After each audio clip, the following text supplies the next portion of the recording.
Hey Campagna T-Rex fans, Todd Kerber here. Today's subject, going to change both sprockets and drive chain on my 2007 1400R. First up, take both GV bags off. The reason I'm changing my drive chain is when you have a little bit of movement like I do at the end, it's worn out. The teeth look pretty good. They're worn just a little bit on one side. I have a couple of kinks in the chain different times, and then it gets tight and loose depending on where the wheel is in rotation. I know it was changed at least once before, or at least the front sprocket was changed, because I've got a 16 teeth sprocket up front. Standard stock is 15. I also wanted to get rid of the gold color. Duran Burnside set me up with the sprockets and chain, got me a silver one to more match my machine. I'm going to work on the front sprocket area first. Wheels on the ground, chain on. When I get to the pneumatic impact wrench or driver, front sprocket won't spin. Remove the left side GV bracket. You'll need a 5mm Allen socket to remove 1, 2, 3 Allen bolts. You'll need a 10mm open-end wrench on the backside. Remove GV bracket.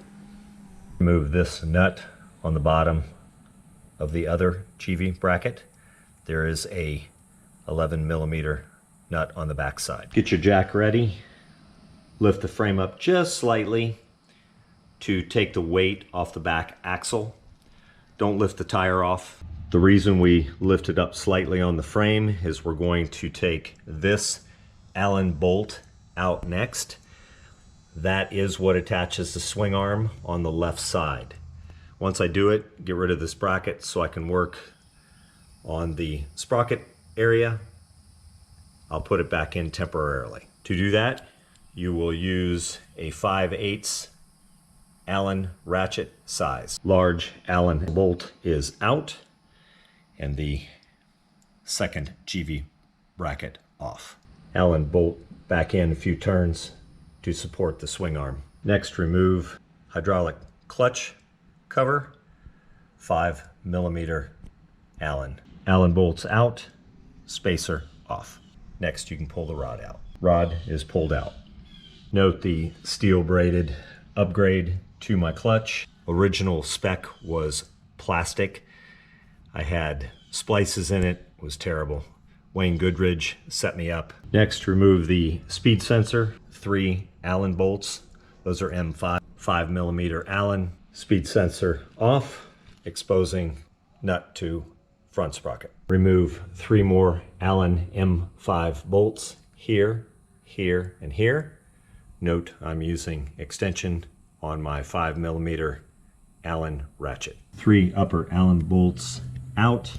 Those are M5, and including the head, 5 inches long. Speed sensor M5 Allen bolts are 7/8 inches long, including head. Clutch M5s are 2 3/8 inches long, including head. Next up, a lot of guys have trouble with this. You will need impact driver and a 1 1/16 socket, and note how this is shaved down. So you can't have any ramp or lip on there because you have to catch this part behind in the back here, and you don't want to ramp it or damage it. So this is very important. It sits very flush. Here's what I use to remove it. I've got an Aircat 1150. Got a little bit of oil. Drop about 5 drops in before you put the hose on. Drops of oil are in, attach the air hose. Fire up the air compressor. Compressor just shut off. Go ahead and put 90 psi in the hose. Make sure impact driver and socket is flush and tight to the nut. I'm having difficulty. Turn the ratchet up to 100 psi. Gonna need a new nut when I put it back together, that's for sure. Still got to get it off. Just talked to Wayne. Gonna set the pressure up to 150. Let it wing again, see if I can do it. Oh God, Mike. Finally got it off. Yikes. That is such a pain in the ass. My compressor would only go to about 125 PSI. I pushed really tight on it and it came off. Well, that didn't go so well. But this is what everybody has trouble with, so it happened to me too.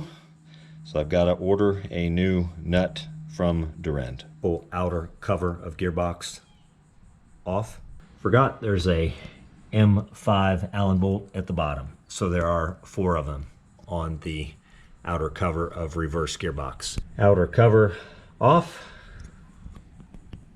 Check your bearing. If it's not gritty, move smoothly. All good. Remove spacer.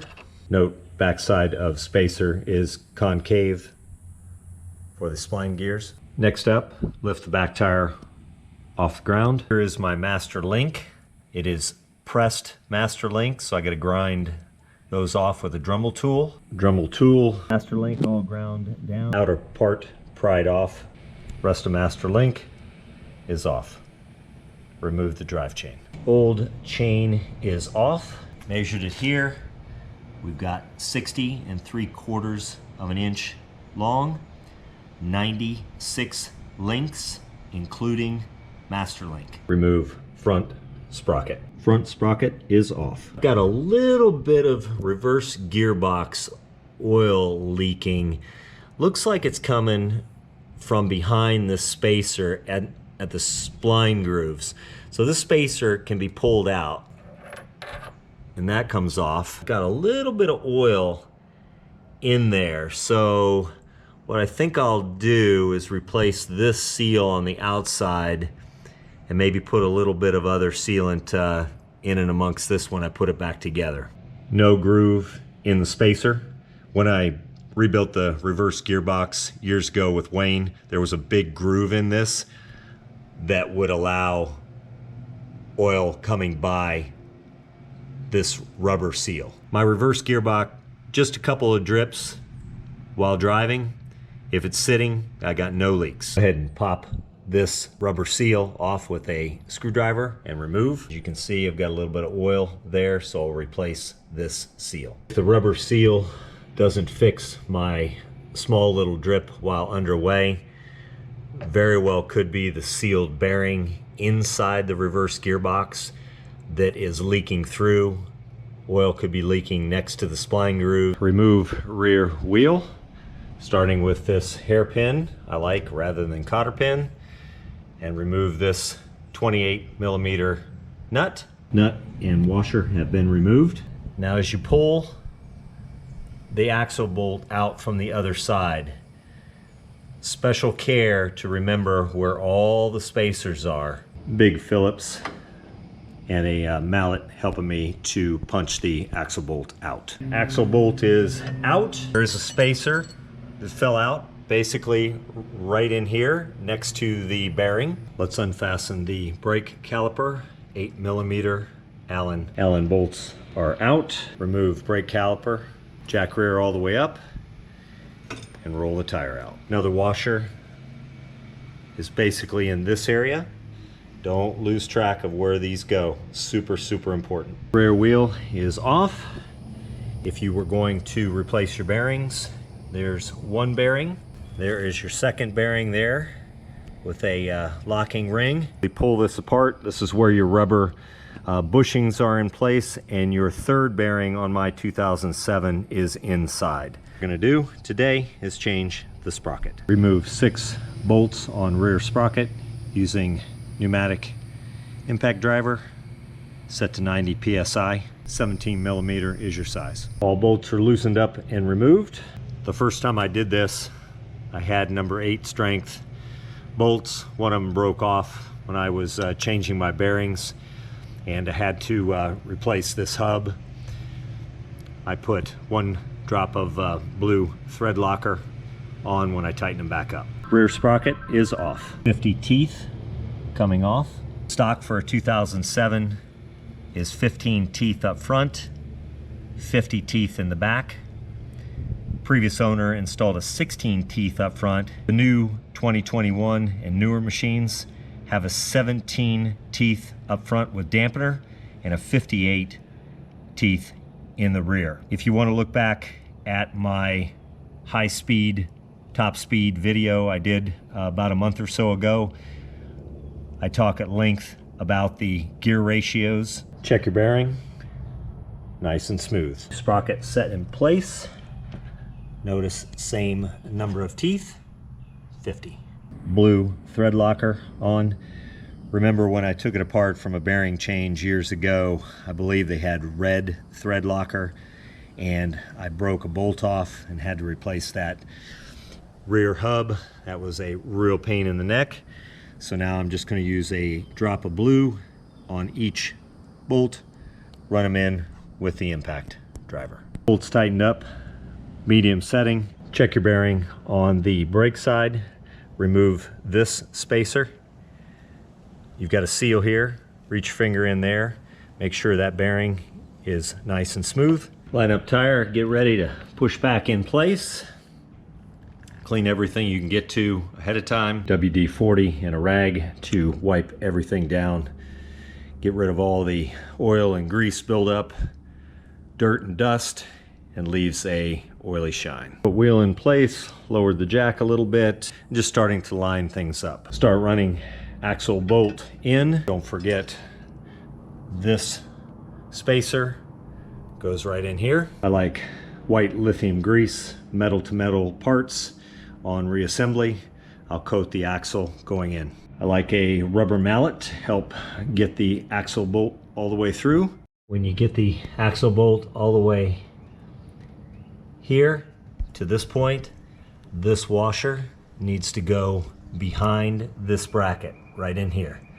Super important you get this right. Once you get the axle bolt past the brake caliper and brake disc, and it's right there, you want to make sure these two spacers and washers are in here. Axle bolt all the way through. Last up, put your last washer and nut on the end. Let's review the washers and spacers. You've got your nut, you've got your first washer, you've got your spacer here, you've got another washer, and then you can't see another washer like this one, but it's right in behind here against the spacer that goes in. Remember that spacer that we've got inside there? And then of course you've got a washer and the end of your bolt. Line up and install your two brake caliper bolts, 8mm. Things tightened up and snug. Make sure your wheel spins nicely. I want to make sure everybody knows to get 530 strength. New front sprocket is matching the old one that's removed. Again, I've got a 16 on mine. Stock 2007 is a 15. Just laid the old chain and the new chain together. The new chain from Durand Trek Site is 120 links with the master link on the end and 75.5 inches long. So it will need to be shortened. A few parts from Durand. I've got the outer seal of the gearbox. The first time I put this in, when I redid the internals of the gearbox, I did not use sealant, and I will when I put it back together. As you can see, brand new Speedo nut.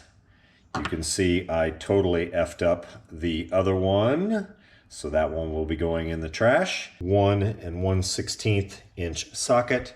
And again, you have to make sure that it is completely flat on top. There's no recess. And when this bolt, or nut, excuse me, goes in, it fits totally nice and flush. And when you use the impact wrench to get it off, you have to push really hard on it.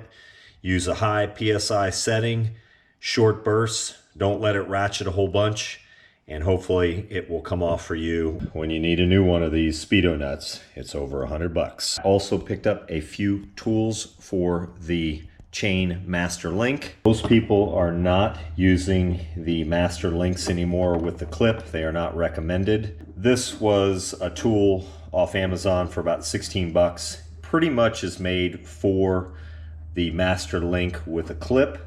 You've got the off, which once you grind the nubs out of the ends, you tighten these up and it basically presses the link out. You want to put it on, you use the other side and you press the plate on, and then you put the clip on. I will not be using this tool to install my new drive chain. I picked up this breaker toolkit, rivet, flare tool on Amazon for about 30 bucks. You've got your press basically here. This is the breaker fitting. This is the press tool that you'll put in there along with this to press the outer master link together. This on this side, and this ball bearing to flare or rivet to make sure that the master link is on. This master link that now comes pretty much standard. Notice there is no clip, no ridges on that to put a clip, so this needs the rivet or flare done to it. Durand, if you don't have the tool or don't want to get the tool, supplied me with this type. I'm not going to open the package because I don't want to lose things, but this master link has threads, has some nuts that presses on the plate, and then there's a little gap right there. You basically break it off once you're done. Picked up digital caliper from Amazon for about 8 bucks, super cheap. And if you ever wanted to know why that they call it a 530 chain, you just put this caliper on there like that and push it, and voila, 5.3 millimeters. Move the rear wheel all the way forward in the slot. You've got two 11 millimeter lock nuts here, one 14 millimeter. I found that 7/16 inch open-end wrench on the lower locking nuts. It's a little larger, easier to get it on and off. Rear wheel all the way forward. I had a small leak while underway with the reverse gearbox. Note that the oil level is down here, so splashing occurs, and I had oil up and around that seal. When I redid my reverse gearbox years ago, I did not put any sealant in that area.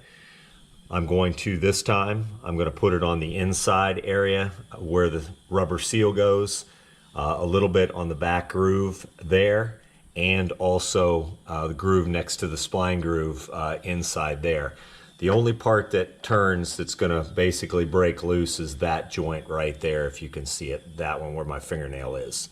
I'm going to use Permatex, been around a long time, great product. I've assembled many things with it. My reverse gearbox, when I put it together, the gasket was used. I've got no leaking. Use a paper towel and dry any oil products up really good. Permatex gasket sealant in the opening. Put the rubber seal in. Insert this spacer. I'm going to put a little more Permatex on this end of the spacer before I put the sprocket on, because there might be a tunnel effect where some of the oil, when I'm underway, might be coming through the sprocket gap areas. Just a precaution. Remember, the Permatex never hardens and can easily be removed with lacquer thinner. Permatex installed on that spacer. Now put on the front sprocket. Front sprocket on, had to use a mallet and tap it on. Work the chain through the sprockets. Set your master link back here on the rear sprocket. I've got a little bit of movement in the chain. This is a very important part. Do not cut your chain too short because it will be unusable. I almost screwed up. This one would not have worked. This is the one I need to do so the master link can go into each of these. Chain link ground down, grab the breaker tool in place, push the pin through to shorten the chain. Pin is pushed out, remove and separate chain. Let's install the rivet style master link. I'm going to put some grease on this shaft and then put 2 of the O-rings on. Grease and O-rings on, push it through the back side. Front side, put some more grease and the 2 O-rings on. Grease O-rings on this side, got the plate ready.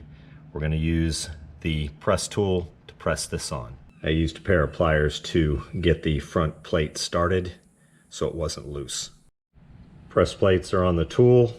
I had the tool set up the wrong way. The plate without the holes goes on the back side and then the rivets can come through on the front side through there. Master link is pressed on. This is the first place you'll use the caliper tool. Measure the distance from the standard link to the master link, and you want to make sure they're the same. 22 millimeters on a standard link. What do you know? I have 22 millimeters on the master link. I'll set the tool up to flare the master link. You want to have that piece there for the rivet on the back side, and then the ball bearing on this side. Tool is set up on the first flare. We're going to want a 0.5 millimeter flare more than the shaft. You saw earlier when it was 5.3 millimeters on the shaft when it was on the desktop. So we're going to want 5.8. It took me about 4 times, but I've got 5.8. So that's 0.5 or half a millimeter flare more than the shaft started with, and that's what we're looking for. Master link has been completed. Put this spacer over the front sprocket. Snug all these bolts, M bolts, down before you put the outer cover on, because these two get covered up and you can't get to them. Put the outer plate on. Install M5 bolts, 1, 2, 3, and then one under here, 4. Use a 5 millimeter Allen. Rick Higgins gave me torque specs on the M5, 88 inch-pounds. If you divide by 12, get 7.33 foot-pounds. On the M5s, I don't really have a torque wrench that goes that low, so I'm just gonna have to give them a good snug. There is one M6 bolt. It's located right underneath there. Hopefully you can see it. And torque spec on that, Rick gave me 141 inch-pounds or 11.75 foot-pounds. All M5 and M6 bolt snug down good and tight. I'm going to use Loctite 262 red on this Speedo nut threads here. It was a son of a gun to get off, so I didn't use any blue or red Loctite, but both Durand and Wayne said yes, put a drop of red on there. Speedo nut was really hard to get on, so I put it on, took it off about 10 times to get the threads all to kind of match and line up. Drop a red Loctite on the threads. I've got my impact driver set to medium setting. I'm going to hit it about, once it's snug, 1 to 2 seconds, 5 or so wraps of it, not get too crazy on it to seat it. Speedo nut is installed. Install the cap over the Speedo nut. Install using the 3 short M5 bolts, snug tight. Install the clutch shaft. Next, install the clutch piston. I found if I put the spacer on this, put the M5 bolts through, and then line it up, start the bolts, works the easiest. All the M5 bolts are attached on the clutch piston. A couple guys I've heard that the piston has come out or started leaking while they were doing this activity, or somebody accidentally hit the clutch and the piston is coming out. If that happens, just set it all up here, open this bleeder valve, and then slowly snug down each of these bolts so the piston goes back in. It's not activating the clutch. And then once you're all done and the nuts, or bolts, excuse me, are snug, just tighten up the bleeder nut there and you should be good. Let's get the chain tension set. I've got about 1 inch of movement there. Might be just a teeny bit tight. Showing a little bit of front slot there. I'm going to compare it with the other side. Got the other side set, about the same. See a little bit of slot right there. So we're going to tighten up this nut right here. That's a 14 millimeter. And I'm starting to use 7/16 wrench on these. It fits just a little bit better. Tighten both of those up. That stops the axle from moving the other direction. Remember, when you're adjusting your chain, make sure wheel is on the ground, machine's in neutral, and no parking brake is on. The top one and the 2 bottom ones, the protective cap is reinstalled. Videos out there that talk about if your steering wheel is off, adjust the right side to get that corrected. I do not agree with that. You, for instance, would have this side pulled all the way back. It's like rear wheel steering. Going to want to turn your T-Rex to the left. And of course, what do you have to do? You have to turn your steering wheel to the right. So that can work, but you need to make sure your rear wheel is straight and that when you look up the chain, that your sprockets and everything are nice and straight. That's the most important thing. Check out my video on alignment. I'm going to go up front. I'm going to explain one more time to those guys that the steering wheel is off, how to do it. If your steering wheel is off like this, you want to get it straight. And what's that outer tire do? Both tires turn to the left. So this is your ball rod end on the steering. You've got one on the other side too. You want to take this bolt completely out, loosen up this nut, and turn this one in a half turn. Then put it all back together. Come over on this side. Remember, you want this to turn back to the right a little bit. So you want to do the same thing. Take this all apart, loosen this nut up, and turn this ball rod end out a half turn. Remember, the other side went in, this one goes out. Go for a ride once it's all back together and see if your steering wheel is straight. This has to do with alignment, not the rear wheel. Tightened up the axle nut, 28mm socket, and then reinstall hairpin rather than the cotter pin, much easier. Chain is all adjusted, about 1 inch of movement. Note that this rear does not move at all. They say you should get about 20 to 30,000 miles from a drive chain, and you only have to change the sprockets, front and rear, every other time. Time to put the GV bag bracket back on. I've got the jack taking weight off the frame so it doesn't drop when I remove this swing arm bolt here to reinstall. Sprayed the swing arm bolt with lithium grease. Install the 11mm nut and bolt on the bottom to keep the GV bag level. Tighten up swing arm bolt. Install outer GV bracket. The 3 5mm Allen bolts and nuts. Nut is 10mm on the back side. All tightened up. Put both GV bags back on. All done. Hey, I want to give a big thank you to Duran Burnside, Trek Site. He's the Atlanta, Georgia Campagna T-Rex dealer. He supplied me with all the parts, both sprockets, chain, and then later when I broke the speedo nut and the seal and also the extra master link that I didn't use back here. Also, Wayne Goodridge, big thank you to him. When I'm screwing up, I need him for emotional support. So he's always a big help to me. And then Rick Higgins, I also called for some torque values and some other odds and ends. So thank you to all three of those guys. I'm up to 42 video edits on the Campagna T-Rex, fun and informational. If you like them, please subscribe, give me a thumbs up and share. Thanks for watching. Appreciate you guys.